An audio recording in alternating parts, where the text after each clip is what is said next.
Urban India ministries की ओर से आप सभी का अभिवादन करते हुए लेंट के इस समय में परिवार से जुड़े हुए विभिन्न मुद्दों पर चिंतन और प्रार्थना के लिए आपको आमंत्रित करते हैं। इस दौरान एक परिवार के रूप में हम यशायाह के 58 अध्याय से 40 दिनों तक अलग अलग मुद्दों पर चिंतन और प्रार्थना करेंगे। परमेश्वर की महिमा के लिए, उनके कार्यों को उनके इच्छा के अनुसार करने के लिए हम एक विनम्र हृदय से, पश्चाताप की भावना से खुद को अर्पित करते हैं। यह श्रृंखला अर्बन इंडिया मिनिस्ट्रीज के डॉक्टर पीसी मैथ्यू द्वारा लिखे गए हैं। सर्वशक्तिमान ईश्वर हमारे अध्ययन को आशीषित करें। दिन 12। परमेश्वर के लोगों के बीच यौन प्रलोभन के बंधन से रिहाई के लिए पारिवारिक रूप से प्रार्थना करना।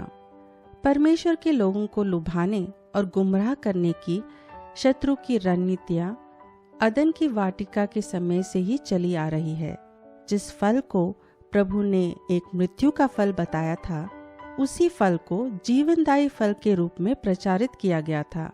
हवा को एक वर्जित फल ने लुभाया जो उसे मनभावन और आशाजनक प्रतीत हुआ, जिसके कारण मानवता का पतन हुआ।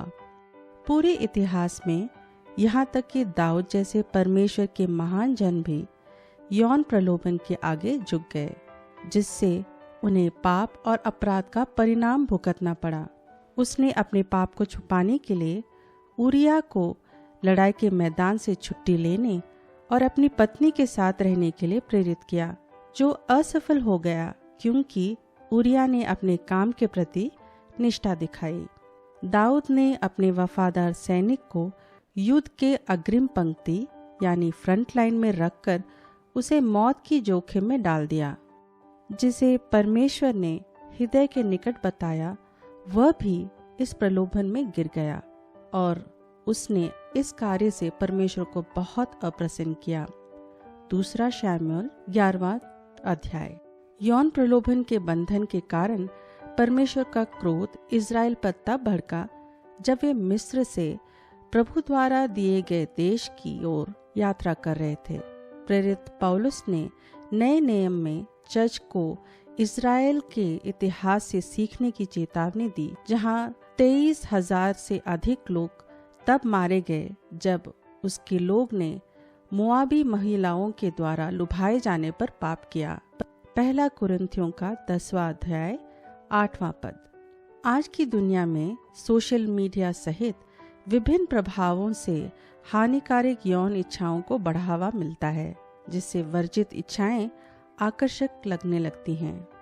ये अनियंत्रित यौन इच्छाएं ईश्वर द्वारा निर्धारित पवित्र जीवन की सीमाओं को लांघने के लिए प्रलोभित करती हैं, जिसके परिणाम स्वरूप पाप हमें अपराध और अपमान की ओर ले जाती है। यौन प्रलोभन के बंधनों को तोड़ने की जरूरत है। इस बंधन ने कई जिंदगियों, परिवारों और सेवकाई संस्थाओं को नष्ट कर दिया है। हम प्रार्थना करते हैं कि हमारे चर्च अंधकार के इन शक्तियों को संबोधित करें और लोगों को यौन प्रलोभन के बंधन से मुक्ति दिलाने की दिशा में काम करें। परमेश्वर दुश्मन की योजनाओं के खिलाफ पवित्र और वचनबद्ध जीवन जीने के लिए पीढ़ी को तैयार करें। आइए हम कलीसिया के उन लोगों के लिए मध्यस्थता की प्रार्थना करें जिनमें अगुआ भी शामिल हैं, जो इन प्रलोभनों से जूझ रहे हैं। यह भी प्रार्थना करें कि उन्हें इस संदर्भ में जीत और ताकत मिले, ताकि वे दूसरों के लिए ठोकर का कारण न बने। हम यौन प्रलोभनों को संबोधित करने वाले सेवकाइयों को भी उठाते हैं और उनके लिए खास रूप से प्रभु की प्रशंसा करते हैं, जो उपचार और मुक्ति लाने की ओर काम करते हैं। परमेश्वर हमारी पीढ़ी की रक्षा करें और उनकी कलीसिया को विजयी जीवन का एक उत्तम उदाहरण बना सकें। आइए हम प्रार्थना करें। हे परमेश्वर, आप पवित्र हैं और आपने हमें पवित्र जीवन जीने के लिए बुलाया है। हम स्वीकार करते हैं कि यौन प्रलोभनों के माध्यम से अंधकार के शक्तियों से प्रभावित होकर हम आपके मानकों से भटक गए हैं। केवल आपकी आत्मा द्वारा ही हम इन इच्छाओं को नियंत्रित कर सकते हैं जिन्हें पवित्र विवाह के संदर्भ में आनंद देने के लिए रचा गया है। हम अपने चर्च के उन लोगों के लिए प्रार्थना करते हैं जिनमें अगुआ भी शामिल हैं जो इससे संघर्ष कर रहे हैं। प्रलोभन की मजबूत बंधनों से मुक्त करें और उसके बदले उन्हें अपने गहरे प्रेम और अनुग्रह से भर दें। यीशु के नाम पर हम प्रार्थना करते हैं, आमीन। हमारे साथ जुड़ने के लिए हम आपका धन्यवाद करते हैं।